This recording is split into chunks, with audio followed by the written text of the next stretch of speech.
the differentiation of roles, and that is conducive to a sound and healthy society. In conclusion, I must say that as Muslims we're challenged. We're challenged in this country and we're challenged globally.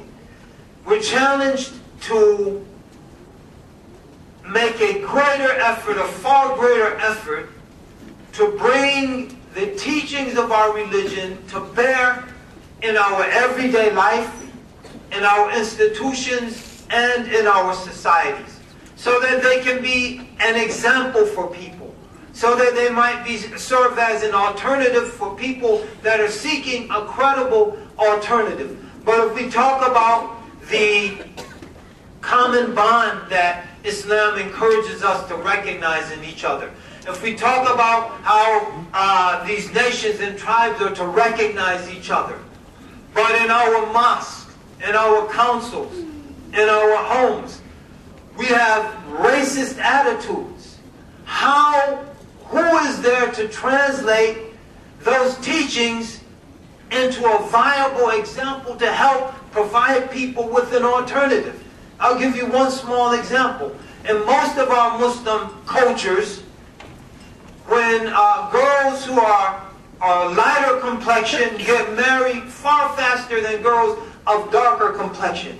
Even if the girl whose complexion is darker looks like Miss Universe, and the girl who has a lighter complexion looks like Mike Tyson's punching bag, when people were naming their pit bulls Tyson. So when Tyson was Tyson, and not this confused person he is now. When people were naming their pit bulls and walking with the dog, what's your dog's name? Tyson. Oh man. Ooh. So, if that kind of nonsense is present in our homes, if those kind of attitudes are present in our mosques, in our societies, then how can we serve as an embodiment of kuntum khayra ummatin ukhrijat linnas? You're the best people raised up for the benefit of humanity. So we have to take these teachings, and we're challenged to take these teachings and to translate them into positive action that impacts on our individual, on our families, on our communal life, our family life, our individual life, and on our societal lives. And when we do that, we will have the credibility necessary to begin to make the lofty claims for our religion that we make. And unless and until we do that, for a lot of people, much of what we say will ring hollow. So brothers and sisters, we're challenged. People were challenged. In this country, we're challenged. We have an opportunity in these times of economic uncertainty, in these times where it's very easy for demagogues to exploit the insecurities that people are feeling and to encourage racial segregation, to encourage a return to past decades that this country has transcended. We are challenged to keep moving forward.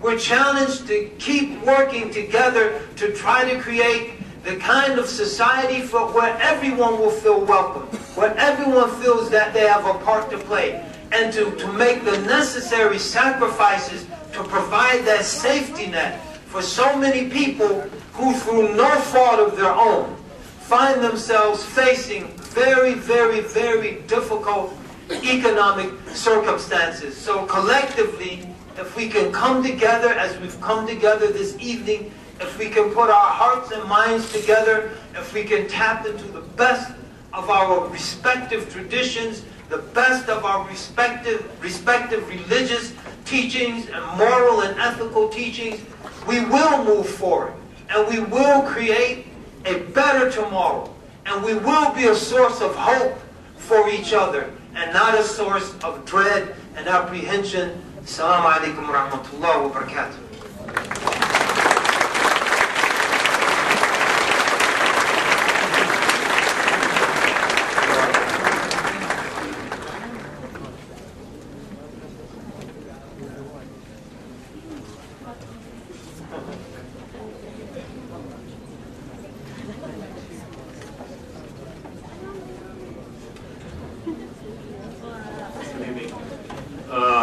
behalf of the MSA and personally, it's really an honor to have a high caliber imam and a scholar and to be with us today. I feel personally very honored to sit even next to Imam Zaid.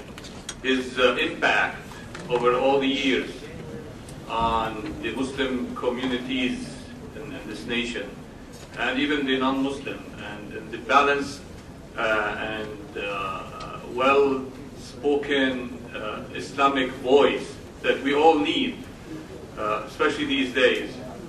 I would like to present this small appreciation from the MSA and from all of us. Thank you very much.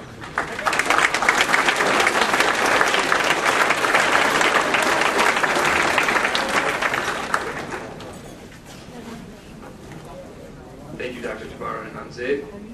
The adhan, or the call to prayer, will begin shortly. Brother Hamid will be giving the adhan tonight, and the English translation will be provided concurrently on the screens. The adhan will be followed by the question and answer section. For those of you who are joining us for the Isha prayer, the night prayer, it will be held immediately following the question and answer session in the southwest corner of the ballroom.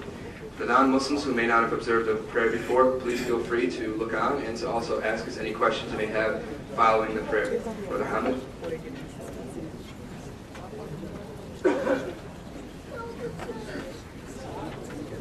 Allahu Akbar, Allahu Akbar.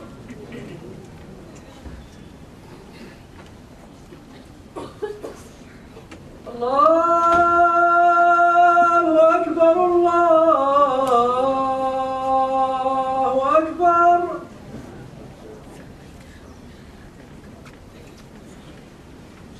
Ashhadu an la ilaha illallah.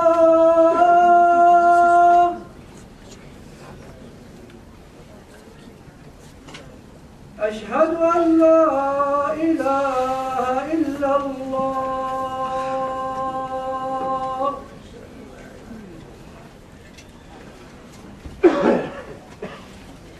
أشهد أن محمدا رسول الله.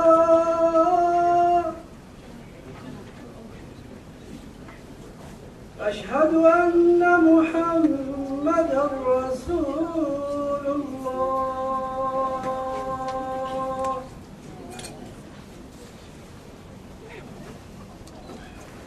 حي على الصلاة.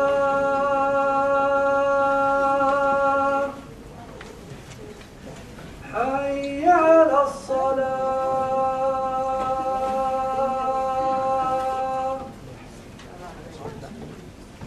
حي على الفلاح.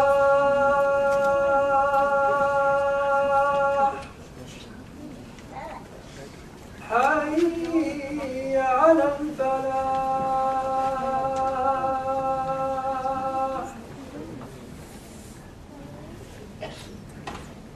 الله أكبر، الله أكبر. لا إله إلا الله. Thank you, Brother Hamid. Apparently I was mistaken about the presence of a translation, so very quickly I'll go through what it generally means. The term Allahu Akbar generally means, in a very literal sense, that God is the greatest and it is exalted above all things, that nothing in any way, shape, or form is comparable to God. Ashhadu an la ilaha illallah simply means I bear witness that there is no deity worthy of worship except for Allah, God. Ashhadu anna Muhammadan Rasulullah means I bear witness that Muhammad, Prophet Muhammad, is the messenger and prophet of God. Hayy ala salah means hurry to the prayer, come to the prayer. Hayy ala falah means hurry and come